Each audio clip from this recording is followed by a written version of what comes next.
guys, welcome back to our channel. We're Meg and Mugs. We've recently spent 3.5 weeks travelling Laos, so we wanted to put together all of our top tips and recommendations for you to make sure that you have the best time also.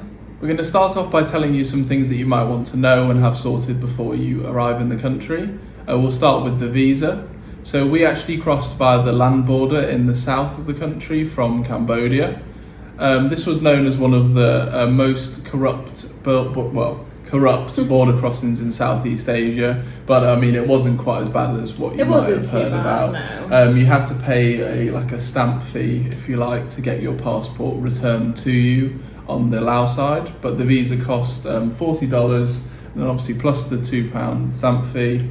And yeah, it was an easy process to do. You can get the visa on arrival, which is fine. You can also prepay for your visa online in advance. Some people that were in the group that were travelling with us on the bus did that as well, and that was fine at the border, but they also had to pay the stamp fee to get their passport back. But yeah, $40 is quite steep for Southeast Asia, but the costs when you're there make up for it. It's honestly such an affordable country. That is true.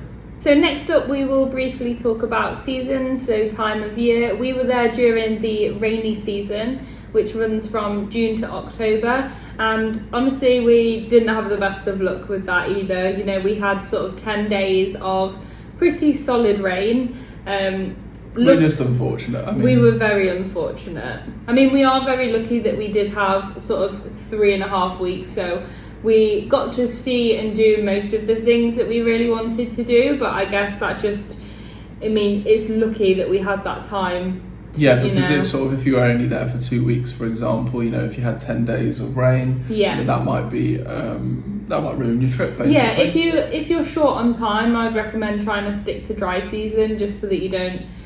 But I mean, you run the risk with travelling in rainy season throughout Southeast Asia, you know. Yeah. It could be the same if you visited Thailand, Cambodia, Vietnam, you know, all have similar sort of periods of the rainy season. And we were just unfortunate. We only missed out the Paxil and Kayaking Loop and a bit of Vientiane. But yeah, if this is sort of like your main trip, if you like, you've got 2 weeks to explore Laos, then I think, same as anywhere in Southeast Asia, we'd employ you to sort of do that in the dry season, just so you can secure the best conditions for your trip. The language spoken in Laos is Laotian.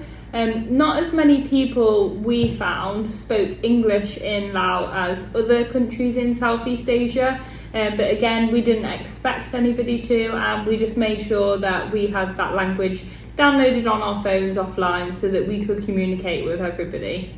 That was also known to be the poorest country in Southeast Asia. So this sort of like translated in maybe road qualities and this sort of thing. But it also means that Laos is such an affordable country to travel. So you have pros and cons. But don't expect it to sort of have the same infrastructure as a Thailand, for example, or a Vietnam. We still had an amazing time in Laos and were able to do everything that we wanted to do. And the roads were still good enough for us to get around on the buses that we used during rainy season. It's just something to sort of like have in mind before you visit, just because some of those sort of like Western comforts, if you like, you know, you're not going to be afforded them in the country. But like we said, we had a very comfortable time, and everything was perfect for us. Next up, we will go through some different things that you should make sure that you pack for your trip. So we would definitely recommend taking an international driver's permit if you are planning on renting a scooter. Just covers you for anything that might happen, you know, if you do get pulled over. We'd also recommend taking toiletries from home if you can, just that you know that you trust the brands and the ingredients that are in them. Yeah, lots of Southeast Asian toiletry products, for example, like deodorants or moisturisers, etc. They have whitening products in, just because it's a bit of a fashion or like a beauty trend here to have paler skin. And you don't want to be using those products on your face just because, they can be potentially harmful for you. I would also recommend taking some waterproof layers, especially if you are travelling in rainy season. You know, waterproof bag covers that just protect your bags, maybe a good quality jacket or a poncho. As well as these items of clothing, I'd also recommend bringing plenty of breathable items of clothing, like this t-shirt I'm wearing, just because it's very hot and very humid all year round, especially humid obviously in the rainy season. And if you're doing things sort of like hiking or just generally like going out for a couple of hours walking around, if the sun's beating down, you'll soon start to get really sweaty, and if you're in like a cotton t-shirt, it'll be quite uncomfortable for you, whereas these sort of let your skin breathe and you can sweat out the heat and you know keep a bit cooler, and you'll just generally feel more comfortable really. And yeah, I mean, you don't really need to pack so much. We'd recommend still bringing some swimwear, especially if you're coming in the dry season where lots of the lagoons and waterfalls are in a better condition for you to swim in. In the wet season, it's a bit more sort of like the water's a bit more turbulent, so at some of the waterfalls and lagoons the water's kind of brown, whereas in the dry season it's a lot more sort of like a beautiful bluey green type colour and more inviting and safer to swim. Make sure to bring with you a really good quality pair of maybe like hiking shoes or running trainers, because there's so many great hikes, you know, the quality of them aren't the best. So be prepared to get them muddy, that's all I'll say. Yeah, the trails aren't sort of like the best quality, so especially in rainy season, they can get sort of like churned up quite easily. The one that we did in Vang Vieng in particular, when it was sort of had been raining for sort of like the past week beforehand, it was pretty muddy. Our shoes were caked in mud by the end of it, so just take a good quality pair that, you know, if they do get muddy, you can chuck them in the wash and they'll be fine. When you are on these hikes, going through the jungle, there's a lot of mosquitoes and bugs, so make sure you take a good quality bug spray or insect repellent. We always look for ones with a high percentage DEET, just because you know that they are good. Yeah, just use the one that you trust if you've got one from home, or have a look online for ones that are well rated. Also, you don't want to be catching any of the mosquito-borne diseases like dengue fever, or even I think you can catch malaria here, Japanese encephalitis, those sorts of things. There's a small chance that would happen to you, but you just want to be covered. Prevention's better than cure. And they are relentless here. Yeah, we spoke to a girl that had dengue fever and she spent a week in hospital in Vientiane that she caught up in the mountains. Just something that you don't want to ruin your trip, especially if you're only there for a short period of time. Next, we will run through some apps you should have on your phone downloaded, ready for when you get to the country. So I have touched on this briefly, but if you download the Google Translate app, you can download languages offline so that you can freely talk with anyone if they don't know your local language. So we made sure that we downloaded Laotian offline, you know, so if we are in remote areas where 4G maybe is not working, we can still communicate with everybody. You should also have Google Maps downloaded. We use this for most things, to be honest. We check reviews for restaurants, make sure that we're not going to get potentially poorly from the food if they're really well rated. You know, we can download maps offline again, so if you are arriving into the country and you don't yet have a SIM card, I would recommend downloading the map for your area and having that information for where you're staying available on your phone, so you know your taxi's going in the right direction and you can still navigate your way around the city. When arriving in a new country, it's always good to know sort of the currency conversion, so having a good currency conversion app downloaded on your phone is really helpful, especially because the currencies in Southeast Asia can sometimes be quite confusing with large numbers as a conversion to like the euro or the pound or the dollar, for example. We've just downloaded one, and you can again download the currencies offline. It's very easy again, and after using it a few times you soon sort of get what one of the Laotian kip would be in your currency. So for example, one English pound converted to 25,000 Laotian kip, and so when you're sort of like going through your head and when you're buying things, you can soon sort of get an idea for it. But the currency converter tool's very useful, especially if you're paying for expensive things like buses and things like that where the amounts are quite large.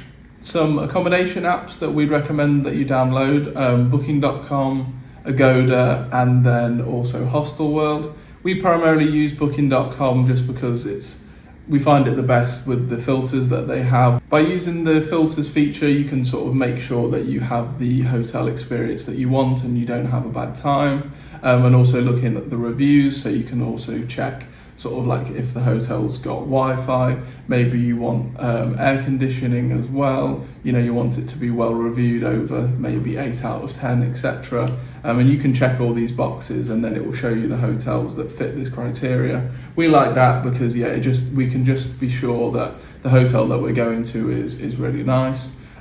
We found it extremely affordable as well to book hotels.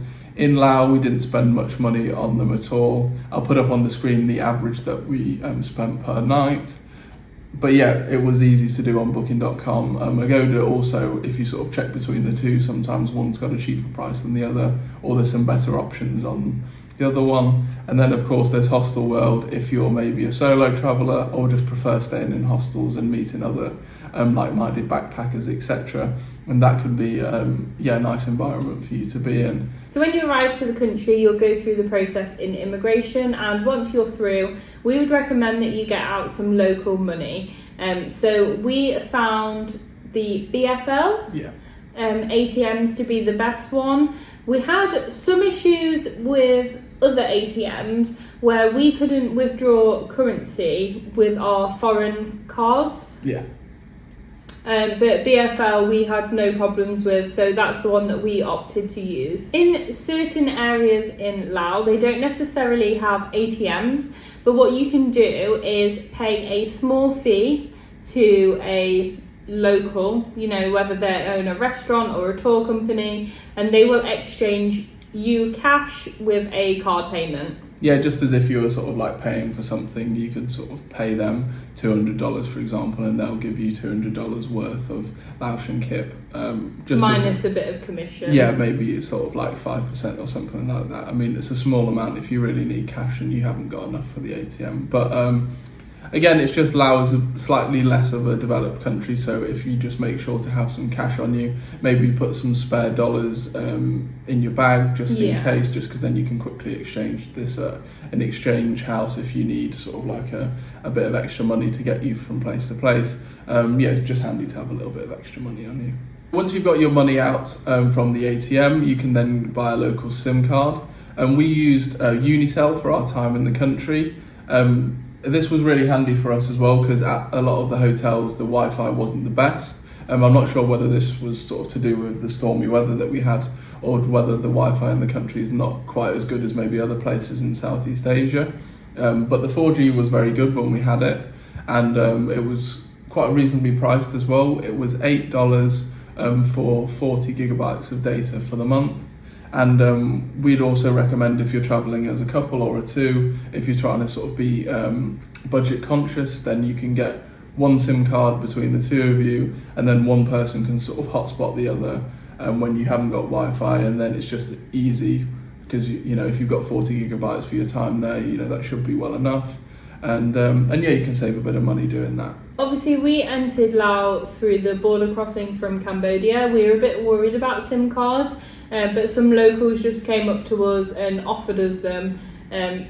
We trusted them, we didn't really know how official they were, but they worked and we had no issues. Once you've got everything sorted with your SIM card, your visa, you've got some money out, you're going to want to obviously go to your accommodation.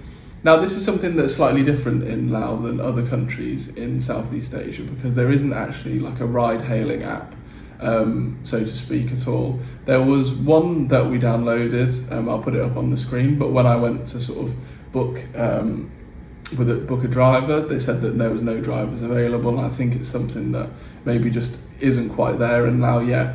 And as a result, you can't really get a gauge for what a good price for a taxi or a tuk-tuk is.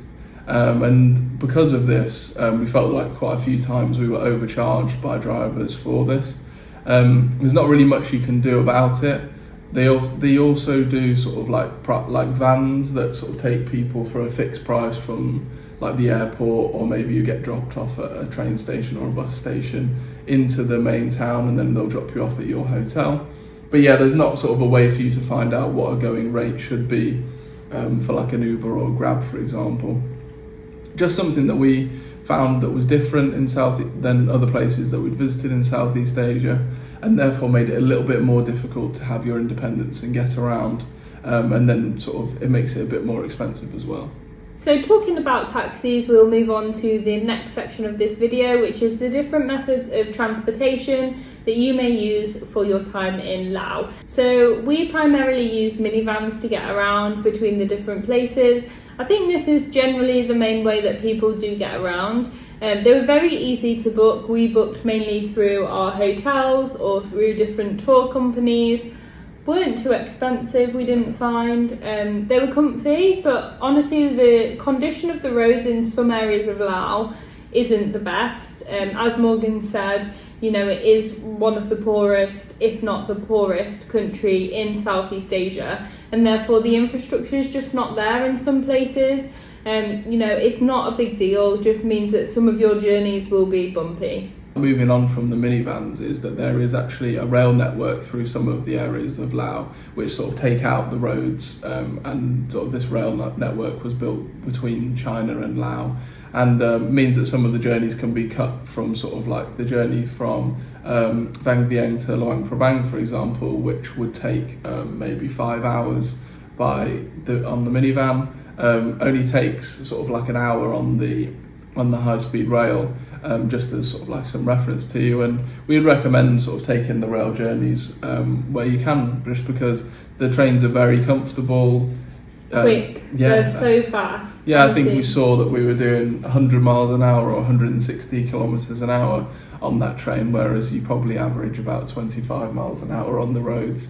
They were slightly more expensive than the minivan options, and one thing to note is that obviously it's not door-to-door service. You have to get yourself from your accommodation to the train station and vice versa on the other side. So those additional costs, it definitely does add up to more than the minivan, but we thought it was worth it 100%. Often when you're booking a train or a minivan with your accommodation, they will actually arrange transport from the accommodation to the bus station or train station. They did for us anyway, but on the other side it's where you have to sort of sort out your own transport to your hotel. When we got the train from Vang Vieng to Luang Prabang, for example, we had to get like a minivan into the town with like a load of local people. That's just how it's done. And the same for sort of some of the private vans. They dropped us off at bus stations which are outside of the main city, and again they've got like a shuttle service going in.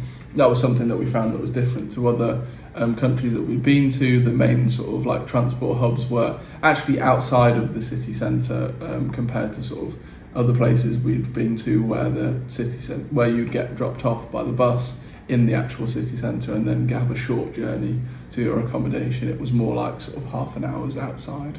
Another method of transportation is scooters. So we hired a scooter in Vang Vieng.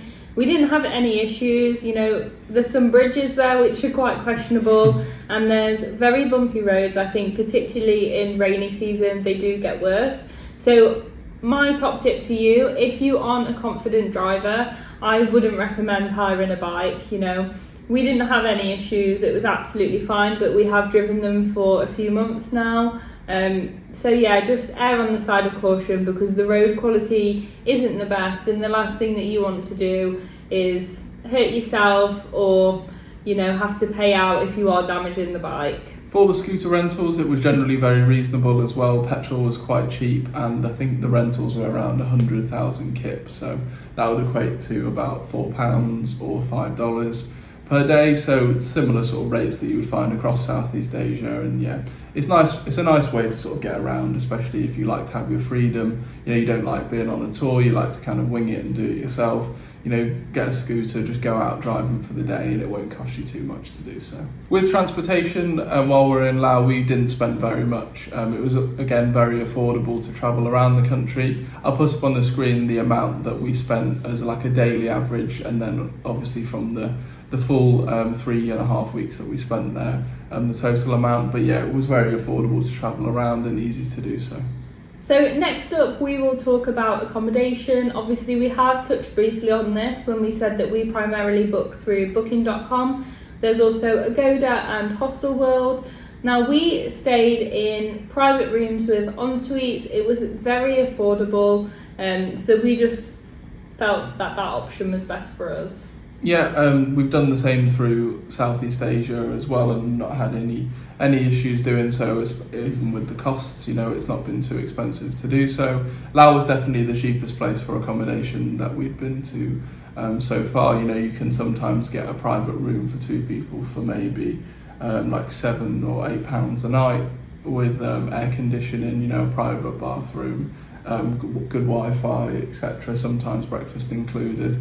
You can really get a lot for your money in the country. It's one of the main reasons I think that so many people come to travel there as well. But we had a great time with our accommodations in Laos. We didn't have any issues. The quality was just as good as anywhere that we've been. And again, if you just use your booking app to make sure that you're using filters to get the experience that you want and read the reviews, then you should have no issues either. If you are booking sort of transport or tours through your accommodation, one tip we always like to use is to Google, so that you know what a fair price is, just so you can check that they aren't jacking up that commission. Next, we'll talk to you briefly about food and drink in Laos. We found that, generally speaking, there were less Western options than other places in Southeast Asia. You can take this as a positive, really, because it gives you more opportunity to try the local food. The food and drink are very cheap. Most meals we were kind of spending maybe £2 per person per meal. So that would be like 50,000 kip, and you'd be full afterwards. You could probably get a drink for 10,000 kip.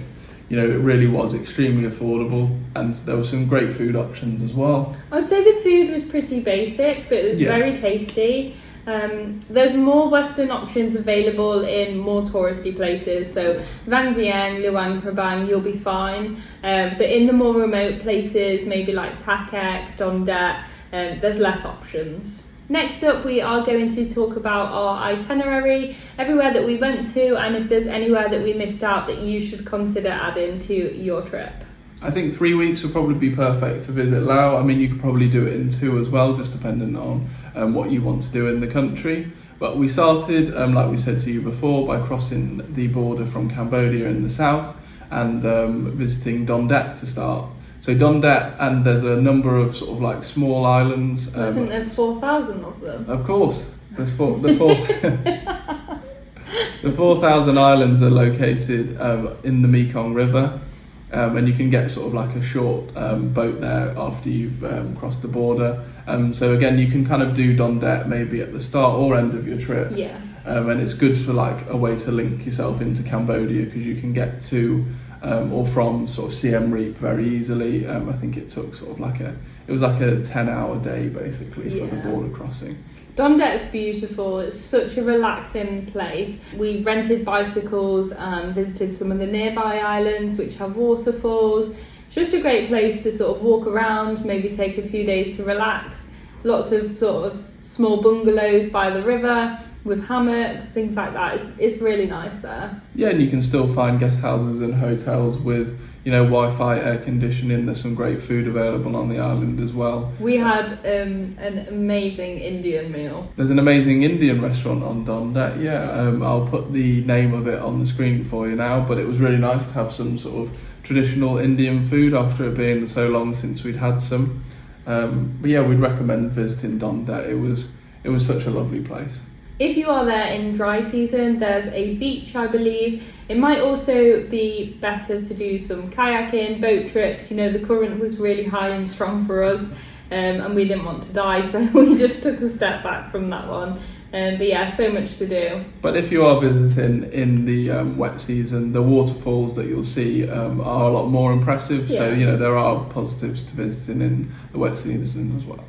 We also had some beautiful sunsets, watching the sunset on the river as we sit there, with a drink. It's just such a great place. From Donde, then we head further north up to Paxil. I think it was about 3 hours in the minivan. The main thing to do in Paxil is the Paxil Loop, a motorbike loop on sort of not the best roads. So I think it's sort of recommended for more experienced motorbike scooter drivers to do so, but I think you can sort of take 3 or 4 days, or 2 or 3 nights to sort of spend time going around the loop and visiting the various sites. There's also, from Paxil itself, you can take a scooter out for the day, maybe go and visit some of the nearby waterfalls and maybe go for a little hike through the jungle, and that was recommended to us. But unfortunately, our time in Paxil was spent sort of in a hotel room, really, waiting for the rain to stop.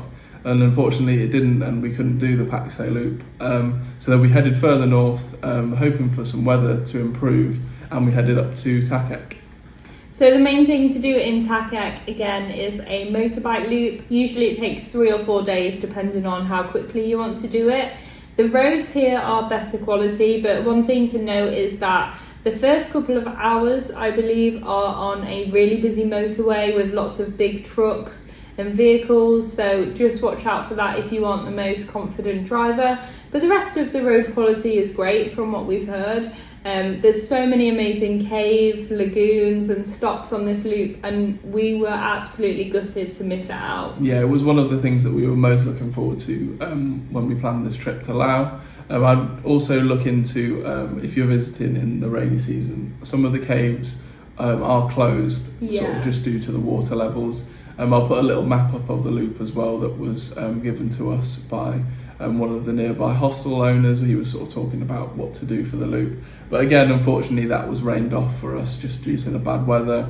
You know, we didn't want to have sort of 3 days of just driving around in the rain, because it would eventually get quite miserable, really, and we wouldn't be able to see the views of the beautiful mountains and things just because of all the low cloud. But we definitely recommend this if you're sort of like planning a trip to Laos, and we'd also recommend this probably over the Paxil Loop. From what we've heard, the Takek Loop is sort of like a step up in sort of beauty and enjoyment as well. If you're not confident riding a scooter, we did speak to people who hired a car and did the Takek Loop, so that's always an option. After Takek, we headed up a very, very bumpy road to the capital city, so we headed to Vientiane. Now, this was also very rainy, so unfortunately we didn't see too much, but we headed here because when it is rainy, the things that you want are good Wi-Fi and good food. And in Vientiane, the food is great. There's so many different options for everyone. You know, there's Western options, local places. So some things that we would have done and we recommend you doing in Vientiane, there's the Buddha Park outside of the city, and also there's the Cope Centre for you to learn a bit more about the bombings and the war that affected Laos in recent history. We'd also recommend heading to the Paxil Arch, apologies for the mispronunciation, but there's definitely a lot of things to do. Maybe spend like 1 full day exploring, and I feel like you could get everything in. Yeah, if you're comfortable driving a motorbike through the city, you know, the roads aren't too busy actually, but you can probably get to all these places in a day on a motorbike, so we probably recommend doing that. And you know, capital cities aren't necessarily the place to spend your time if you're in a country, so, and if you're arriving in the country through this route, which many people might be if they're flying in, spend a day doing that and then get out. After Vientiane, we took a short minivan north to Vang Vieng. So you can also get the train here, but the reason that we opted for the minibus was because it was that door-to-door service, which just made it so much easier. The train was a bit more expensive as well, and then we would have to pay to get to the train station. Yeah, and the roads sort of between Vientiane and Vang Vieng aren't actually too bad. Yeah. It wasn't too bad of a journey, so yeah, we just opted for the minivan. But Vang Vieng has loads of things to do. It's one of sort of like the most visited and touristy places in the country. It's sort of Vang Vieng and Luang Prabang are kind of like the two most touristy places and visited places. So when you're in Vang Vieng, you can sort of do a variety of activities. So you can do sort of like hot air balloons, paragliding. There's also, of course, some of the amazing viewpoints in the area.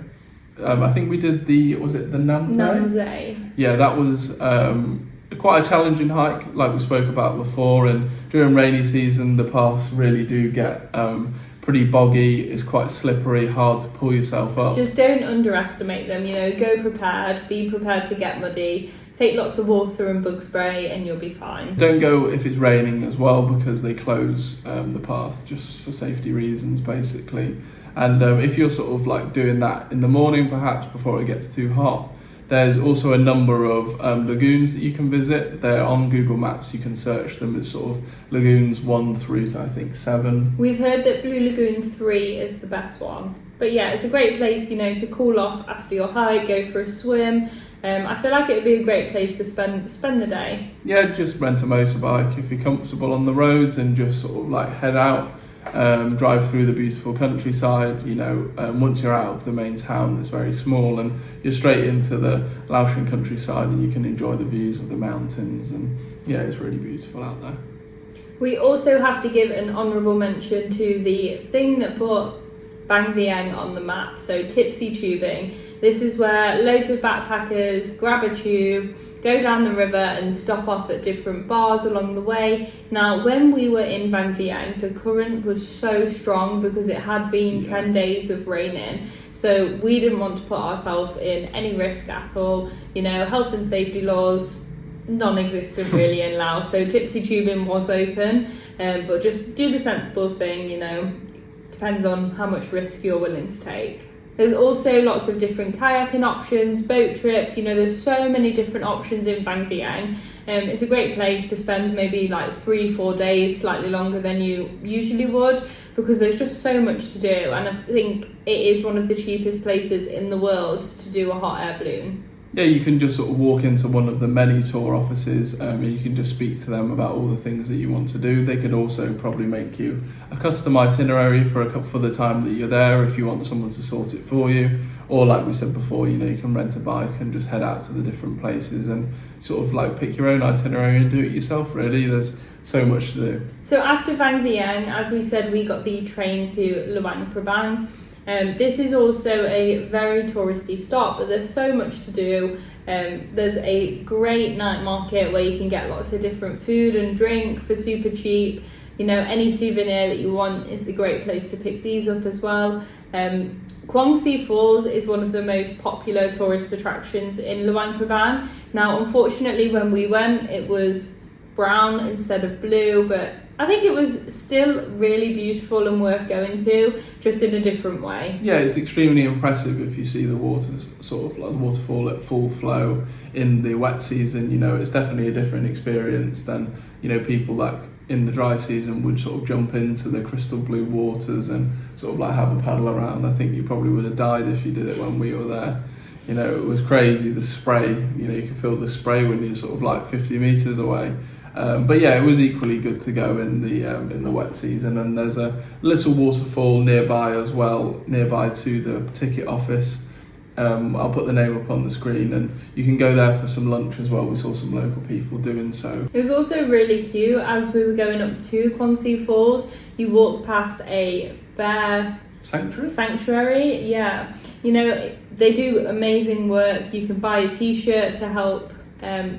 Raise funds and stuff. Yeah, like raise funds for the cause, but that was just an added bonus to our ticket price. During your Nangsi Falls day trip, you can also then get taken to Paxil Cave, a popular activity to do. I think it's sort of like probably an hour and a half maybe from the waterfalls, and then you'll sort of head back to the town. There's also a number of different sort of temples in the town that you can walk between. One that's popular for sunset is Poon Hill. Yes. Yeah, so you can sort of have a short walk up, and you know, it's a view sort of over the river. It's supposed to be quite beautiful. We didn't get up there just because in the evenings it tended to rain for us, so unfortunately we didn't get out, and then it sort of stopped late enough for us to then head to the night markets. But we've heard it's really beautiful to do.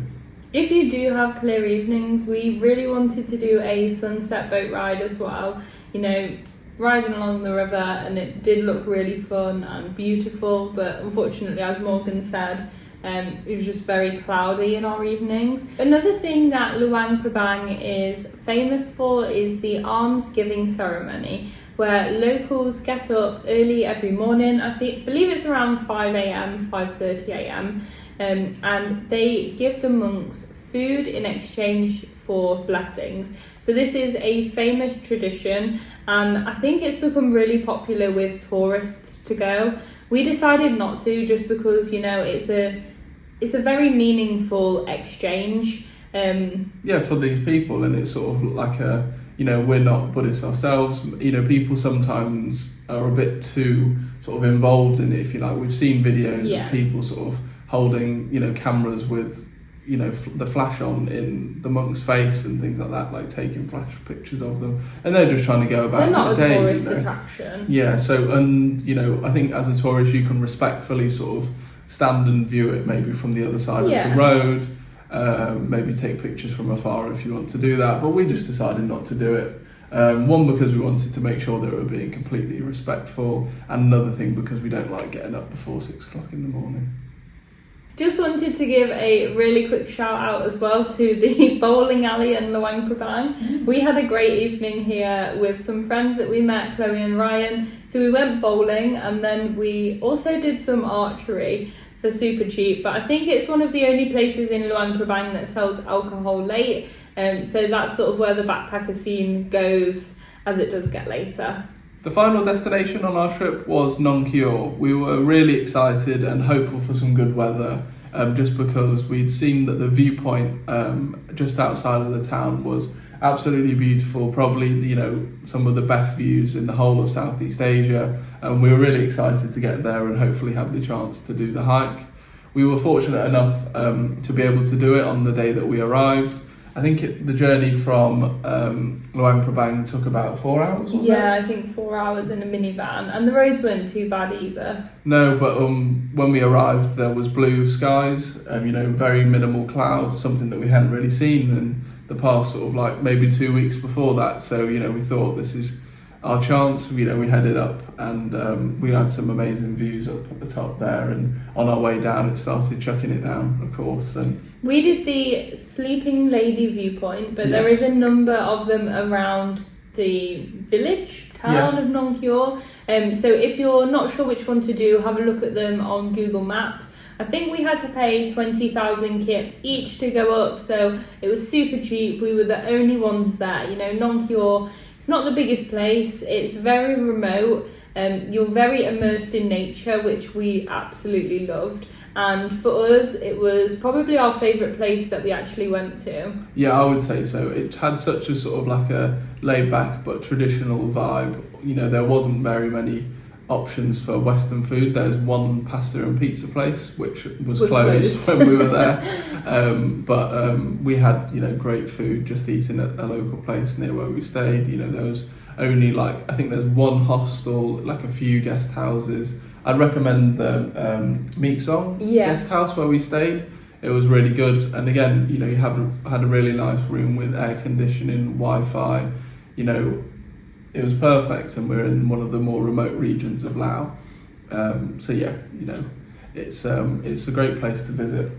Other than the hiking to the viewpoints, one thing that you can do, I think more so in dry season when the current isn't as strong, is kayak down the river to the nearby cave. So you get out at a cafe and then you walk up to the cave. That is a great option for things to do. We'll put the name of the cave up on the screen. It's also a great place to do multi-day treks from. So we were quite limited because we had a flight booked out of the country, but I wish we had longer because honestly it just looked amazing. You know, you go into remote villages, you're seeing a lot more to Laos, maybe the countryside and the nature. People get the boat up the river to Mung Noi? Yeah, something like that. We'll put the name on the screen, and apologies for some poor pronunciation from us, but that was recommended to us. But again, in the wet season when we visited, I think there was only one boat that went per day, and then so we wouldn't have been able to sort of have the time basically to go there and come back. And so it's recommended to sort of go there and spend a night there, maybe do a couple, like a hike, or just sort of like spend some time in the village and then come back the next day. So that's another thing that you can put into your itinerary if you have the time for it. As far as leaving Laos goes, obviously we flew out of Luang Prabang, which was because we were on that time constraint. But there's also the very popular multi-day boat between Thailand and Laos. I've heard that it's a lot quieter Laos to Thailand way. This boat takes 48 hours and you stop in the middle at a village where you will spend the night. I've heard it's very basic, but very beautiful. Yeah, I think one of the sort of recommendations for this is to have a look at where the boat stops and then have a think about what accommodation you want to stay at there beforehand, just because as you come off the boat there's lots of people saying basically, you know, come stay with me, come stay with me, showing you pictures of like on like a card almost. And we've seen a few people that had kind of gone with places and then they turned up and like the room was pretty grotty and the food wasn't great, and like, you know, you just don't want that experience. You know, if you go and you know that there's a great homestay and, you know, you speak to them before if they've got contact details, or, you know, once you get off the boat, you know, you go straight there. That will be sort of a way to sort of minimise any potential stress that you have. But yeah, on the second day, you then come back to the boat and you head off again. We've heard that the boat is a much better way to go between Laos and Thailand than the bus, because apparently the bus journey is incredibly windy, and a lot of people wind up with travel sickness. Laos was incredibly affordable. I think probably the cheapest country that we actually visited in Southeast Asia, if not our entire trip. What we'll do is put the daily spend per person up on the screen so you can see exactly what we spent. Just bear in mind that we did have 10 days of rain, so obviously we didn't do the Kayaking Loop. So maybe we spent a bit less than what we would have done if we included those activities. But then also, you know, you could probably do it cheaper than what we did. You know, we stayed in, you know, nice accommodation. We didn't sort of like scrimp out on any luxuries potentially. We made sure to eat. We ate sort of the food that we wanted to. If we wanted to have some Western food, we ate some Western food. We probably ate more Western food because of the rain as well. So we spent more on food maybe because of the rain, but you know, we'll put that up on the screen anyway so you can get an idea of exactly how affordable Laos is to travel. Yeah, you definitely sort of don't need to be spending more than $25 or £25 per day. That would be a good, you know, realistic budget for you, which, you know, is great for budget travel. You know, if you wanted to spend a month in the country, you know, you could get so much for your money. Just to finish off the video, and we just wanted to give you our sort of like final thoughts and impressions of our time in Laos. You can probably gauge from the video so far that we really loved our time there. You know, the people were lovely and we felt generally safe the whole time we were in the country. We didn't have any negative interactions with any of the local people, again, similar to many of the other countries that we visited. The only negative I would say about the country is the fact that there wasn't a ride-hailing app. Just because then, you know, you can't sort of be so independent. It's nice to sometimes just be able to book, you know, a taxi or a tuk-tuk from where you are to your accommodation. Then you don't have to sort of explain things to drivers, and also just know that you're getting a good price when you are sort of taking those lifts. Just because there was one occasion, for example, I can think of off the top of my head, where we arrived at a bus station somewhere where they dropped us off, and then there wasn't any other options for us. There was it's like a 10-minute, maybe even less, journey to our hotel, and the guy was trying to charge sort of like 10,000 kip for the two of us. We knew that, you know, that's not the price that a local would be paying, you know, £4 for a 10-minute journey for two people. But I mean, it was raining obviously at the time, and we didn't really have any other options. We tried to barter with the guy who was having none of it. It was just one of those things. We knew we weren't getting a good price, whereas if we had a ride-hailing app, what we often like to do if we have one is see what the price is, and then we kind of gauge, all right, so that's probably slightly inflated, and then we go and sort of like barter with a local person and then work out, you know, a price to then give them the full fare, but know that we get a fair price. And that wasn't sort of something that we were able to do in the country. But other than that, I mean, we had a great time. I think the nature in Laos is just absolutely beautiful. You know, as Morgan said, the infrastructure maybe isn't as great as other countries in Southeast Asia, but Laos makes up for it in nature. There's so many beautiful hikes, the countryside is just stunning. You know, the lagoons, the river. You'll definitely have a great time there. Yeah, and that lack of infrastructure potentially is a positive thing. You know, it's less sort of interrupted by humans. Everything's a lot more how it always has been in Laos, rather than It's like a more authentic experience. Exactly, it's probably maybe the most authentic place you'll visit in Southeast Asia as a result. We really hope that you found this video useful. You know, we hope that all of our tips and recommendations can make sure that you get the most out of your time travelling Laos. If you do have any questions, make sure to drop them down below, or you can go ahead and message us on Instagram at Megan Morgs, where I will make a written guide as well, just to provide some more tips for you. But yeah, go back and check out our Laos series if you haven't already. And as always, we'll see you in the next one.